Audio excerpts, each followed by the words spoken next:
ये one side judgement पास हुआ है, जिससे ये आप देख रहे हैं problem. Dogs are not the problem, basically जो सोच उनके लिए बना रखी है वो प्रॉब्लम है। तो एमसीडी की सज़ा जो है वो हमारे बच्चे क्यों भुगतेंगे? लोग आके उनको मारते हैं, जूते चप्पले, कभी गाड़ी चढ़ा देते हैं, तो वो बच्चे कहीं ना कहीं अपना फ्रस्ट्रेशन निकालते हैं। बच्चों को एक जगह कैद कर दो, कैद भी नहीं कर सकते, जेल में बंद कर दो, ये उनका फैसला गलत है। बंद करो ये अत्याचार। हमारा नहीं, हमारा है। हमारा नहीं, हमारा है। हमारा नहीं, हमारा है। नमस्कार, मैं हूं प्रवीण। इंडिया टाइम 24 न्यूज में आपका स्वागत है। सुप्रीम कोर्ट ने दिल्ली एनसीआर से आवारा कुत्तों को पकड़कर शेल्टर होम्स में भेजने का आदेश दिया था, लेकिन बाद में सुप्रीम कोर्ट ने आदेश को सुरक्षित रख लिया। लेकिन स्ट्रे डॉग्स को लेकर देश में अभी भी चर्चाएं जारी हैं। ये पूरा मामला दो पक्षों में बढ़ चुका है। एक तरफ डॉग लवर्स हैं जो लगातार दिल्ली के अलग अलग हिस्सों में सुप्रीम कोर्ट के फैसले का विरोध कर रहे हैं, तो वहीं एक तबका ऐसा भी है जो कोर्ट के फैसले का समर्थन कर रहा है। ऐसे में सवाल एमसीडी पर भी उठाए जा रहे हैं। कुत्तों की नसबंदी कार्यक्रम की विफलता का भी जिक्र चल रहा है। लोग कह रहे हैं कि अगर बीते वर्षों में एमसीडी ने अपना काम ईमानदारी से किया होता तो शायद आज अदालत को यह आदेश जारी करने की जरूरत नहीं पड़ती। कुत्तों के काटने की चंद वीडियो सोशल मीडिया पर वायरल हुई हैं। डाटा निकाला गया और सुप्रीम कोर्ट ने तुरंत आदेश दिया कि दिल्ली के सभी कुत्तों को पकड़कर शेल्टर होम्स में भेज दिया जाए हमेशा के लिए। यानी कुछ कुत्तों की गलती की सजा 10 लाख कुत्तों को सुना दी गई, वो भी तब जब सरकार के पास इन बेजुबानों को रखने के लिए कोई शेल्टर होम नहीं है, उनकी दवाई की व्यवस्था नहीं है, उनके रखरखाव की व्यवस्था नहीं है, कुछ भी तैयारियां नहीं हैं। और ऐसे में अचानक कोर्ट ने फैसला सुना दिया कि जो दिल्ली एनसीआर में आवारा कुत्ते हैं उनको पकड़ा जाए और शेल्टर होम में भेजा जाए। आज हजारों डॉग लवर सुप्रीम कोर्ट के इस फैसले के विरोध में प्रोटेस्ट कर रहे हैं।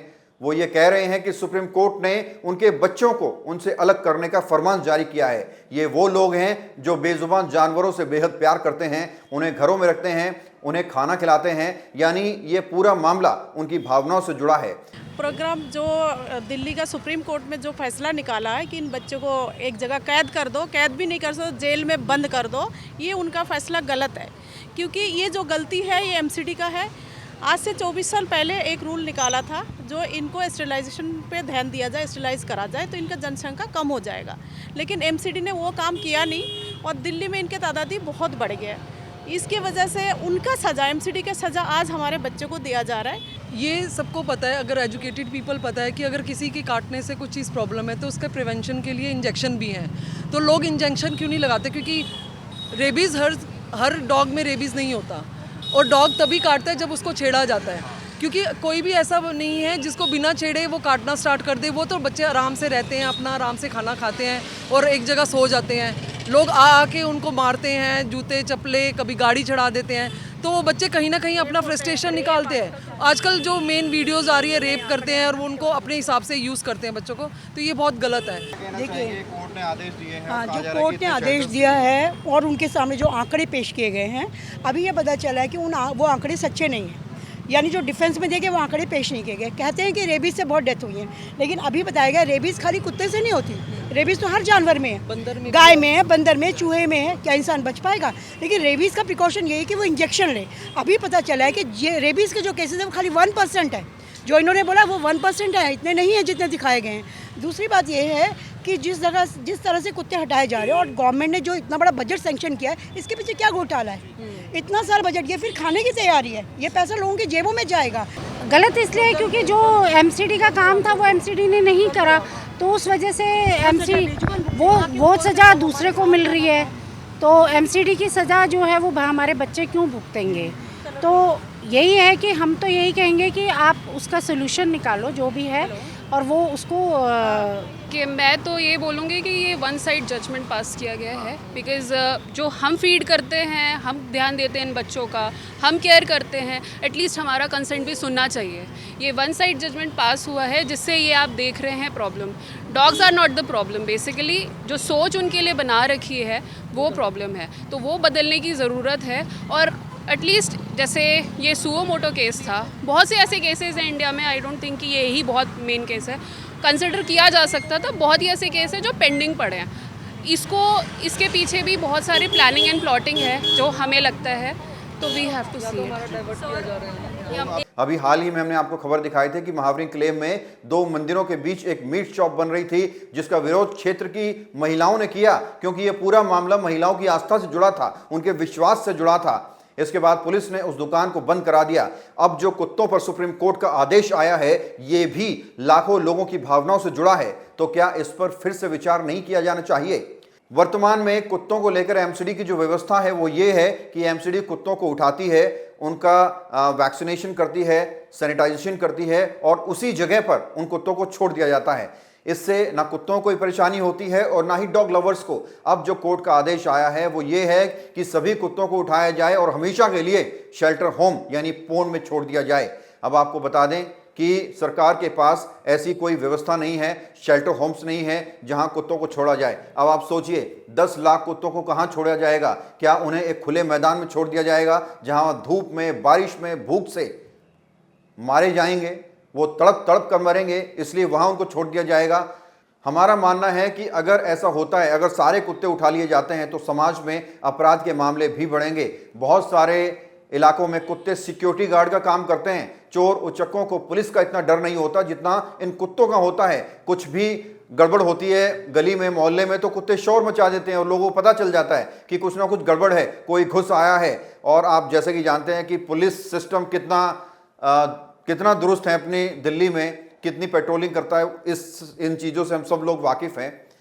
और पूरी गली में सन्नाटा रहता है। पुलिस अपनी ड्यूटी ईमानदारी से शायद नहीं करती, इसलिए पुलिस का काम इन कुत्तों को करना पड़ता है। और सोचिए अगर कुत्ते उठा लिए गए तो आपकी गली के सन्नाटे में चोर उचक्के नज़र आएंगे कि नहीं आएंगे? क्योंकि कुत्ते नज़र रखते हैं कि कोई आहट तो नहीं हो रही, कोई आ तो नहीं रहा, और जैसे ही कोई आता है या तो हमला करते हैं या फिर वो शोर मचाते हैं। इससे बचाव होता है और ये डर, ये खौफ चोर उचक्कों के मन में बैठा हुआ है। और अगर दिल्ली के सारे कुत्ते उठा लिए गए तो ये डर, जो मनमानी करते हैं, जो उचक्के हैं, उनके मनों से ये डर खत्म हो जाएगा। आपको बता दें कि चोरों के हौसले, मंचलों के हौसले इतने बुलंद हो जाएंगे, वो कहीं भी कभी भी किसी भी वारदात को अंजाम देंगे और अपराध बढ़ेगा। क्योंकि आजकल सुनसान गलियों में पुलिस की तैनाती कम होती है, पेट्रोलिंग कम होती है, या फिर यूँ कहें कि पुलिस बल इतना नहीं है हमारे पास कि हर गली में तैनात हो सके। इसलिए पुलिस का काम कुत्ते करते हैं, सिक्योरिटी गार्ड्स का काम कुत्ते करते हैं, और आपसे ये तनख्वाह भी नहीं लेते, आपसे ये कुछ मांगते भी नहीं हैं, आपसे ये पीएफ फंड भी नहीं मांगते। ये कुत्ते आपसे सैलरी भी नहीं मांगते। ये कुत्ते आपसे ये भी नहीं कहते कि उनको छुट्टी चाहिए, उन्हें बस 2 रोटियां चाहिए। जब आप खाना बनाओ तो घर के आगे बस 2 रोटी रख दो, कटोरे के अंदर एक थोड़ा सा दूध रख दो। इसके बदले में वो सिक्योरिटी गार्ड का काम करते हैं, वो पुलिस का काम करते हैं, और आपके साथ ये सारे काम करने के साथ साथ पूरी वफादारी भी निभाते हैं। तो आप सोचिए कि क्या ये मामला लोगों की आस्था से नहीं जुड़ा, उनके विश्वास से नहीं जुड़ा? और कुत्ता एक ऐसा जानवर है, एक ऐसा इकलौता जानवर है जिसे वफादार कहा जाता है। इसके अलावा ऊंट, हाथी, घोड़ा, खरगोश, बिल्ली, कोई भी ऐसा जानवर नहीं है दुनिया में जिसको लोग कहते हो कि भाई ये तो बहुत वफादार है। और वफादार नाम सिर्फ कुत्तों के लिए पड़ा हुआ है। और कुत्ते बेचारे इतने शरीफ होते हैं कि इनके ऊपर डायलॉग्स बनते हैं। फिल्मों में कहा जाता है तुझे कुत्ते की मौत मारूंगा, लोग कहते हैं कि इसका कुत्तों वाला हाल हुआ है। धर्मेंद्र का एक फेमस डायलॉग है, कुत्ते मैं तेरा खून पी जाऊंगा। शोले में डायलॉग है, बसंती इन कुत्तों के सामने मत नाचना। इन कुत्तों के ऊपर इतने डायलॉग्स बने हुए हैं, और तब भी ये बिल्कुल शांत होकर ये आपकी रक्षा करते हैं, आपके घरों की सुरक्षा करते हैं। और आज आपको हो सकता है कि ऐसे इन जानवरों की आवाज़ बनना पड़े जिनकी खुद की आवाज़ नहीं है। ये वकील नहीं कर सकते, ये महंगे महंगे कोर्ट को अफोर्ड नहीं कर सकते, ये महंगे महंगे वकील नहीं कर सकते। इसलिए आज आपको हो सकता है इनकी आवाज़ बननी पड़े। इंडिया टाइम 24 न्यूज़ ये साफ कर देना चाहता है कि हम लोग सुप्रीम कोर्ट के इस फैसले के विरोध में या पक्ष में बिल्कुल भी नहीं है। हमारी जो व्यक्तिगत राय है या फिर आसपास जो हम माहौल देखते हैं, जो लोग प्रतिक्रियाएं देते हैं, उसके आधार पर हम लोग ये रिपोर्ट पेश कर रहे हैं। और आपको बता दें कि आज भी दिल्ली के अलग अलग हिस्सों में प्रोटेस्ट चल रहे हैं। आज कई राज्य ये मानते हैं कि कुत्तों की आबादी बढ़ गई है, लेकिन अधिकांश ने गिनती नहीं रखी है। उदाहरण के लिए भोपाल नगर निगम के अधिकारियों का कहना है कि एमपी की राजधानी में कोई कुत्ता सर्वेक्षण नहीं किया गया था।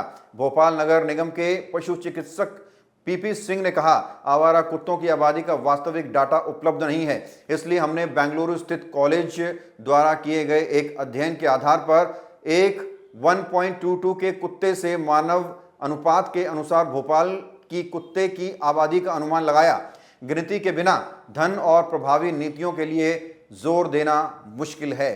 तो हमारा ये मानना है कि हम लोकतंत्र में रहते हैं, लोकतंत्र में न्यायपालिका है, न्यायपालिका अपना जो भी फैसला देती है सभी को उसका सम्मान करना चाहिए। लेकिन अगर उस फैसले के विरोध में एक बहुत बड़ा वर्ग, बहुत बड़ा तबका खड़ा हो जाए तो न्यायपालिका को, न्यायाधीश को उस पर पुनः विचार करना चाहिए।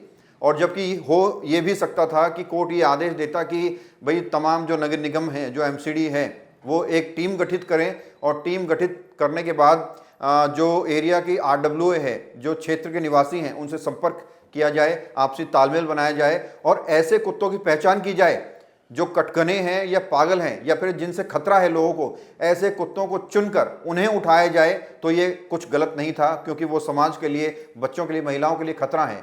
लेकिन कुछ वीडियो सामने आई, कुछ आंकड़े निकाले गए और उसके बाद लाखों बेजुबानों को उसकी सजा सुना दी गई। ये कितना जायज़ है, इसका जवाब आपको कमेंट में देना है। बहरहाल खबर में इतना ही। देश और दुनिया की बाकी खबरों के लिए आप बने रहिए हमारे साथ और देखते रहिए इंडिया टाइम 24 न्यूज़।